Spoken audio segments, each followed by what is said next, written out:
Hello students, आज हम कक्षा 10वीं के विज्ञान और प्रौद्योगिकी भाग 2 में आज हम पहला प्रयोग देखेंगे। कक्षा 10वीं का है ये, लेकिन उसके पहले देखो हमारा पहला पेज है। पहला पेज के बारे में उससे भी पहले बता चुकी हूँ तुम लोगों को कि यहाँ पर हमें जो है अपना नाम लिखना है, स्कूल का नाम लिखना है। ये तो लिखा हुआ कक्षा 10वीं। यहाँ पे वर्ग लिखना है, ए है कि बी है। यहाँ पे अनुक्रमांक मतलब तुम्हारा रोल नंबर, जो तुमको 10th क्लास में रोल नंबर मिला है वो लिखना है, 10th का रोल नंबर। ठीक है, फिर उसके बाद हमारा इंडेक्स है जीव विज्ञान, उसमें इंडेक्स पेज नंबर 4 पर है, जहाँ पर ऊपर की तरफ भाग 1 का इंडेक्स है और नीचे भाग 2 का है जीव विज्ञान का। तो हमारे सारे प्रयोग हो चुके थे, ये सारे प्रयोग के डेट्स तुमको दिए गए हैं। आज हमारा जो है ये पहला प्रयोग है, ये डेट है, ये डेट उसमें डाल देना। आज के जिस दिन जो प्रयोग कराया जाता है उस दिन का डेट डालना है। पहला प्रयोग काफ़ी बड़ा है ना, इसके लिए जो है उसको सबसे लास्ट में लिया गया है। पेज नंबर 36 पर हमारा जो है प्रयोग क्रमांक 1 शुरू होता है, भाग 2 का पहला प्रयोग। पेज नंबर 36 क्या है कि समसूत्री विभाजन और अर्धसूत्री विभाजन का अध्ययन करना। प्रयोग क्रमांक 1 उद्देश्य समसूत्री और अर्धसूत्री विभाजन की विभिन्न प्रावस्था का अध्ययन करना, ये हमारा उद्देश्य है। फिर यहाँ पे पहला हम समसूत्री विभाजन का अध्ययन देखेंगे। इसमें उपकरण सामग्री क्या है? समसूत्री विभाजन दर्शाने वाली प्याज की मूलाग्र, यानी प्याज का जो रूट टिप्स है ना वो लेना है, उसकी जो है ना स्थायी रूप की कांच पट्टी का, और सूक्ष्मदर्शी मतलब हमको उसकी स्लाइड्स लेने हैं, जो रूट टिप्स है उसका स्लाइड्स लेना है, और सूक्ष्मदर्शी। फिर यहाँ पे कृति दी गई है। कृति तो ऐसे बोर्ड एग्जाम में नहीं आती है, लेकिन कृति क्योंकि हमें प्रयोग करना है तो कृति देखना जरूरी है ना। प्याज की वृद्धि करती हुई, यहाँ पे देखो, प्याज की वृद्धि करती हुई जड़ों की कोशिकाओं से तैयार की गई कांच पट्टी का स्लाइड्स रहता है, जो रूट टिप्स का रहता है, उसका हमें क्या करना है? प्रेक्षण करना है, सूक्ष्मदर्शी में प्रेक्षण करना है। और जो भी उसकी प्रावस्था है वह जो दिखाई देती है वो सब हमें क्या करना है? उसका निरीक्षण करके उसको सारणी में सब नोट करना है, क्या क्या परिवर्तन हो रहा है, क्या क्या जानकारी, वो सब। तभी वहाँ पे उसकी जो अवस्थाएं हैं बारी बारी से हम एक एक अवस्था देखेंगे। प्रेक्षण, पहला अवस्था तुम्हें पता है पूर्व अवस्था। यहाँ पे देखो क्या बोला है, पूर्व अवस्था में गुणसूत्र डैश और डैश धागे जैसे संरचना के रूप में दिखाई देते हैं। क्या आएगा? लंबे कुंडलीकृत। फिर दूसरा पॉइंट क्या है? प्रत्येक गुणसूत्र में क्षैतिज विभाजन होने के कारण 2 समान भाग बनते हैं। प्रत्येक समान भाग को अर्ध गुणसूत्र कहते हैं, अर्ध गुणसूत्र कहते हैं। पूर्व अवस्था की प्रारंभिक अवस्था में केंद्रिका तथा केंद्रक आवरण स्पष्ट रूप से दिखाई देती है, परंतु पूर्वावस्था के अंत में केंद्रिका तथा केंद्रक आवरण लुप्त होने लगती है। फिर यहाँ पे आकृति दी गई है, ध्यान से। आकृति में तुम्हें ऑलरेडी एरो मार्क किया हुआ दिया गया है, तो वही नाम वहाँ पर आना चाहिए, ध्यान से। यहाँ पर अदृश्य होते हुए केंद्रक आवरण, ये है केंद्रिका, और ये स्पष्ट होते हुए गुणसूत्र। फिर उसके बाद दूसरी अवस्था क्या है? मध्य अवस्था। ये अभी हम किसके बारे में पढ़ रहे हैं? समसूत्री विभाजन के बारे में। तो यहाँ पर देखो समसूत्री विभाजन है मध्य अवस्था। मध्य अवस्था में केंद्रक आवरण पूर्णतः लुप्त हो जाते हैं और गुणसूत्र का पूर्ण वलीभवन या संघनन होता है, अतः गुणसूत्र साफ और स्पष्ट दिखाई देते हैं। सेकेंड पॉइंट, मध्य अवस्था में तुर्क तंतु पूर्णतः निर्मित होते हैं। फिर यहाँ पे गुणसूत्र के विपरीत ध्रुवों पर तुर्क तंतु प्रकट होते हैं तथा गुणसूत्र के गुणसूत्र बिंदु से जुड़े हुए दिखाई देते हैं। फिर चौथा पॉइंट, इस अवस्था में प्रावस्था में के समय गुणसूत्र किस प्रकार व्यवस्थित होते हैं? तो क्या होगा? सभी गुणसूत्र कोशिका तुर्क तंतु के विषुवत वृत्तीय प्रतल के समांतर अवस्था में व्यवस्थित दिखाई देते हैं। फिर यहाँ पे आकृति दी गई है, तुर्क तंतु। फिर यहाँ पे ध्यान देना, देखो एक छोटा सा बिंदु है, उस पे ये एरो मार्क है, इसके लिए आया गुणसूत्र बिंदु, और यहाँ पे ये जो एरो मार्क है वो गुणसूत्र भुजा, और ये पूरा जो है ये क्या है? गुणसूत्र। ध्यान से, क्योंकि हमें आकृति में ऑलरेडी एरो मार्क किया गया, इसके लिए नाम लिखते समय ध्यान देना है। फिर उसके बाद तीसरी अवस्था क्या है? पश्च अवस्था। तो यहाँ पर ये पश्च अवस्था है। पश्च अवस्था में क्या बोला? दी गई आकृति के विभिन्न घटकों का नामांकन करो। तो ये संतति गुणसूत्र, ये तुर्क तंतु। चूँकि हमें यहाँ पे तीर का निशान बना हुआ है ना, इसके लिए हमको वो ध्यान देना है। फिर यहाँ पे क्या बोला? पश्च अवस्था के समय कौन सी महत्वपूर्ण विभाजन की प्रक्रिया होती है? क्या होता है? इस अवस्था में अविभाजित गुणसूत्र बिंदु का विभाजन होता है और गुणसूत्र का पूर्ण विभाजन होने पर प्रत्येक गुणसूत्र की अर्ध गुणसूत्र जोड़ी अलग होकर तुर्क तंतु की सहायता से विपरीत ध्रुव।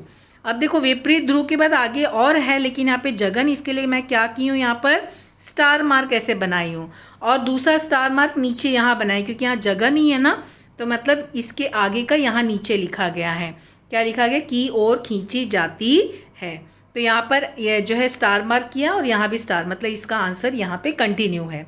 फिर सेकंड पॉइंट, पश्य अवस्था के समय गुणसूत्र L अथवा V के आकार में दिखाई देते हैं। ठीक है, ये हमारे तीसरे समसूत्री विभाजन का तीसरी अवस्था। अब यहाँ पे जो है चौथी अवस्था है वो है अंत्य अवस्था। अंत्य अवस्था, इस प्रावस्था के समय गुणसूत्र को किस प्रकार के परिवर्तन होते हैं। तो इस अवस्था में कोशिका के दोनों सिरों तक पहुँचे हुए गुणसूत्र अब विसंगित हो जाते हैं अथवा खुल जाते हैं। इनसे लचीले और लंबे गुणसूत्र पुनः बनते हैं। उसके बाद दूसरा है अंत्य अवस्था के समय कौन से महत्वपूर्ण परिवर्तन होते हैं। गुणसूत्र के दोनों विपरीत ध्रुवों पर दो नई संतति केंद्रक निर्मित होने लगते हैं। फिर थर्ड पॉइंट, अंत अवस्था के अंत में केंद्रिका तथा केंद्रक आवरण पुनः निर्मित होते हैं और इस अवस्था के पश्चात कोशिका द्रव का विभाजन होता है, प्रारंभ होता है। फिर कोशिका द्रव के विभाजन, ध्यान देना ये पूरा एक शब्द है यहाँ पर, ठीक है। कोशिका द्रव के विभाजन से दो नई संतति कोशिकाएं, ये भी पूरा एक है, संतति कोशिकाएं तैयार होती हैं। ठीक है, लिखते समय ध्यान से, अगर रिक्त स्थान छोटा है तो थोड़ा इस तरह से लिखो, मगर नीट एंड क्लीन सब होना चाहिए। फिर यहाँ पे आकृति दी गई है, आकृति के घटकों का नामांकन करो। ये ऊपर का पॉइंट का आया है ये आप, क्योंकि वो जगह की वजह से। फिर यहाँ पे ये पहला क्या, केंद्रक आवरण, गुणसूत्र। फिर यहाँ पे देखो केंद्रक ब्रैकेट में लिखा निर्मित होते हुए, यहाँ प्रतल ब्रैकेट में लिखा निर्मित होते हुए तुर्क तंतु। ध्यान से, हाँ, तीर का निशान जहाँ पे बना है, क्योंकि ये केंद्रक है और ये जो है प्रतल है, तो ये सब चीज़ों का, क्योंकि तीर का निशान बना हुआ है और फिर यहाँ पे केंद्रक है। हाँ, तीर का निशान बना, उस हिसाब से हमको नामांकित करना है, गड़बड़ नहीं होना चाहिए, नीट एंड क्लीन सब नामांकित करना, साफ सुथरा। फिर उसके बाद यहाँ पे अब आया, वो तो समसूत्री हो गया, अब अर्धसूत्री विभाजन का अध्ययन। लेकिन यहाँ पे एक नोट दिया, क्या बोला, अर्धसूत्री विभाजन एक न्यूनकारी विभाजन है। इस विभाजन में जनक कोशिका के गुणसूत्रों की संख्या घटकर आधी हो जाती है, अतः अर्धसूत्री विभाजन को न्यूनकारी विभाजन कहते हैं। ठीक है, ये नोट। उपकरण सामग्री, अर्धसूत्री विभाजन दर्शाने वाले टिड्डे के वृषण की कांच पट्टिका और संयुक्त सूक्ष्मदर्शी, ये इसका उपकरण सामग्री है।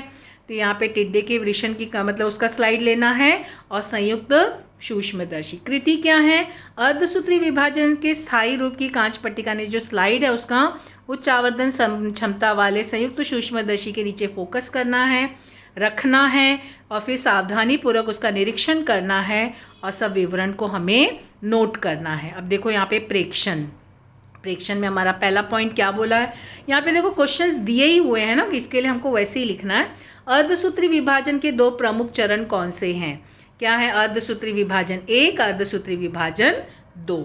फिर हमें क्वेश्चन क्या बोला गया है यहाँ पे, अर्धसूत्री विभाजन की कौन सी प्रावस्था सबसे अधिक समय तक चलती है और इस प्रावस्था की कितनी उप प्रावस्थाएं। तो देखो अर्धसूत्री विभाजन में लंबी पूर्वावस्था 1 होती है, पूर्वावस्था 1 होती, जो आगे चलकर 5 उप प्रावस्था में विभाजित हो जाती है। फिर यहाँ पे आया अर्धसूत्री विभाजन 1 के अंत में डैश कोशिकाएं स्पष्ट दिखाई देती, कितनी आई, 2 कोशिकाएं। इन कोशिकाओं में गुणसूत्र की संख्या आधी हो जाती है। ठीक है, इधर आधी। फिर अर्धसूत्री विभाजन 2 के अंत में 4 नई संतति कोशिकाएं स्पष्ट रूप से दिखाई देती हैं।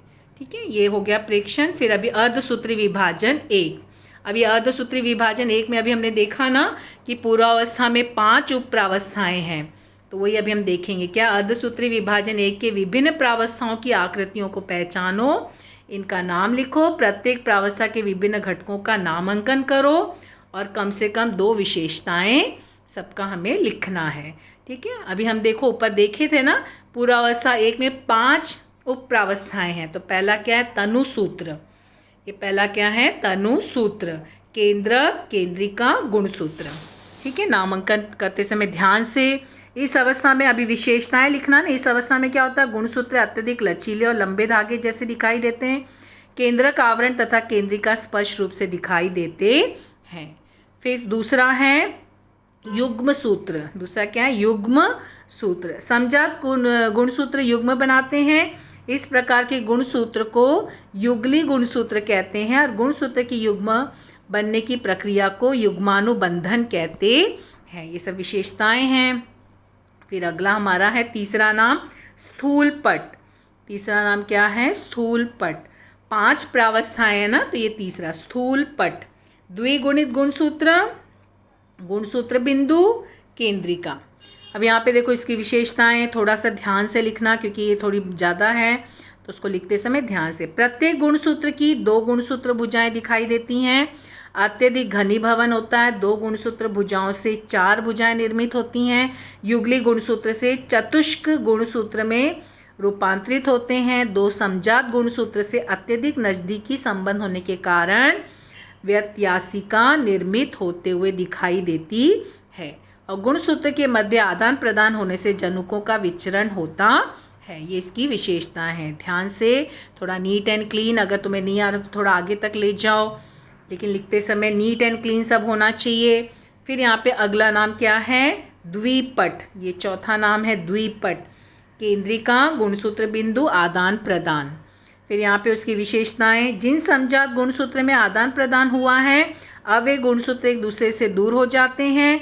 अब ये गुणसूत्र व्यत्यासिका से जुड़ जाते हैं और इस अवस्था में अब गुणसूत्र व्यत्यासिका से भी दूर हो जाते हैं।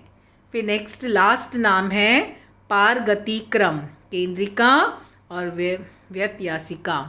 अब यहाँ पे देखो व्यत्यासिका पूर्णतः अदृश्य हो जाती है। आदान प्रदान पूर्ण होता है। इसके कारण समजात गुणसूत्र एक दूसरे से पृथक हो जाते हैं। इस प्रावस्था में गुणसूत्र एक्सेलो आकार में दिखाई देते हैं और केंद्रिका और केंद्रक आवरण, यहाँ पे आएगा केंद्रक आवरण, लुप्त हो जाते हैं।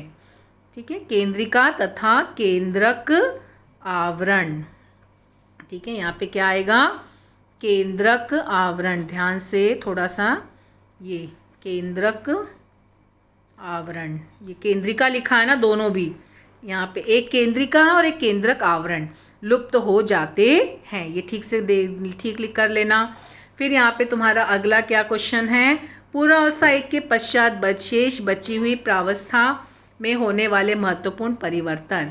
अब जो बची हुई प्रावस्था है, पूर्वावस्था हो गया, अब मध्य अवस्था, पश्चावस्था, अंत्यावस्था और परिकल विभाजन। तो पहला क्या है? मध्य अवस्था। ध्रुवीय तर्क तंतु बनते हैं समजात गुणसूत्र, गुणसूत्र बिंदु द्वारा तुर्क तंतु के विषुवती प्रतल से जुड़ जाते हैं। फिर उसके बाद है पश्चावस्था 1। पश्चावस्था 1 समजात गुणसूत्र एक दूसरे से पृथक हो जाते हैं। व्यत्यासिका पर समजात गुणसूत्र का पृथक्करण होता है और ये दोनों गुणसूत्र विपरीत ध्रुवों की ओर खींचे जाते हैं। फिर उसके बाद है अंत्यावस्था 1। दोनों गुणसूत्र कोशिका के विपरीत ध्रुवों पर पहुंच जाते हैं। केंद्रिका और केंद्रक आवरण पुनः निर्मित होते हैं और कोशिका में 2 संतति केंद्रक दिखाई देते हैं। फिर यहाँ पे है परिकल विभाजन। परिकल विभाजन, कोशिका के विषुवृत्तीय प्रतल पर एक दरार निर्मित होती है। इसी से कोशिका द्रव का विभाजन होता है और इस विभाजन से 2 अगुणित कोशिकाएं बनती हैं। फिर उसके बाद यहाँ पर अर्धसूत्री विभाजन 2। हमारा जो विभाजन 1 हो गया, क्योंकि इसमें 2 चरण है ना, विभाजन 1 और विभाजन 2। अब विभाजन 2 में देखो पूर्वावस्था 2 क्या बोला है? अर्धसूत्री विभाजन 2 के प्रावस्थाओं में होने वाले महत्वपूर्ण परिवर्तन को लिखो। तो पूर्वावस्था 2 में क्या है? संतति कोशिकाओं के गुणसूत्र मोटे हो जाते हैं। केंद्रिका और केंद्रक आवरण अदृश्य हो जाते हैं।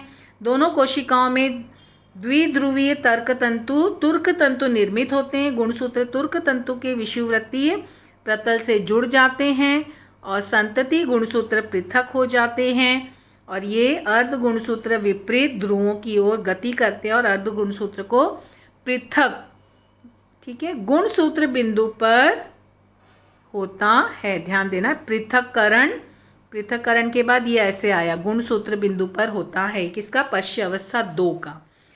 पूर्य अवस्था 2, मध्य अवस्था 2, पश्य अवस्था 2।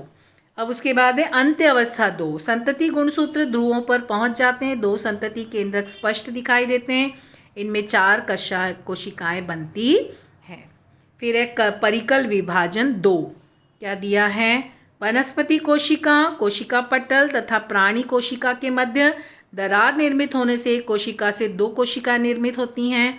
इस प्रकार 2n से 4n कोशिकाओं का निर्माण होता है। ठीक है, तो ये हो गए इनके जो है बारे में परिवर्तन। फिर उसके बाद आया निष्कर्ष।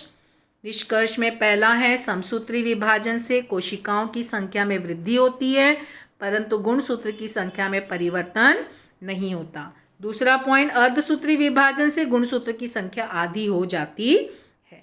फिर यहाँ पे डेट डालना, इंडेक्स में जो डेट है वही सेम डेट यहाँ पे डालो। 20 तारीख का डेट डाला गया है। डेट डालने के बाद हमारा मतलब तुम लोगों को वैसे भी बाकी सारे प्रयोग के बारे में पहले भी बता चुकी हूँ, और हमेशा तुमको बोली हूँ कि लास्ट में प्रमाण पत्र है, लास्ट का उसमें अपना जो है नाम लिखना है, पूरा नाम लिखना है, अपना नाम, पापा का नाम और सरनेम। कुमार कुमारी क्या कट करना और ठीक से कट कर लेना। कक्षा 10वीं, वर्ग ए और बी, फिर अनुक्रमांक में अपना रोल नंबर, 10वीं का रोल नंबर। और यहाँ जो लिखा देखो, बोर्ड परीक्षा का अनुक्रमांक, इसमें जो है जब तुम्हें हॉल टिकट मिलेगा ना बोर्ड एग्ज़ाम से, तो हॉल टिकट में जो तुम्हारा सीट नंबर रहेगा वो यहाँ लिखना। एक एक बॉक्स में एक एक अंक लिखा जाता है। तो यहाँ पर इस तरह से इसको भरना। फिर उसके बाद शैक्षणिक वर्ष है 2020-2021 की अवधि में, क्योंकि हम लोग मार्च 2020 में मतलब तुम लोग एंट्री लिए थे 10th में, और मार्च 2021 में एग्ज़ाम कंप्लीट करोगे ना। फिर उसके बाद यहाँ पे जो है विज्ञान शिक्षक के साइन होंगे, और फिर एक्सटर्नल आते हैं बोर्ड साइंस का प्रैक्टिकल एग्ज़ाम में, उनका साइन होगा, और यहाँ पे हमारे स्कूल के मुख्य अध्यापिका का साइन होगा। तो इस तरह से हमारा जो है साइंस 2 के सारे प्रैक्टिकल्स कंप्लीट होते हैं। Thank you.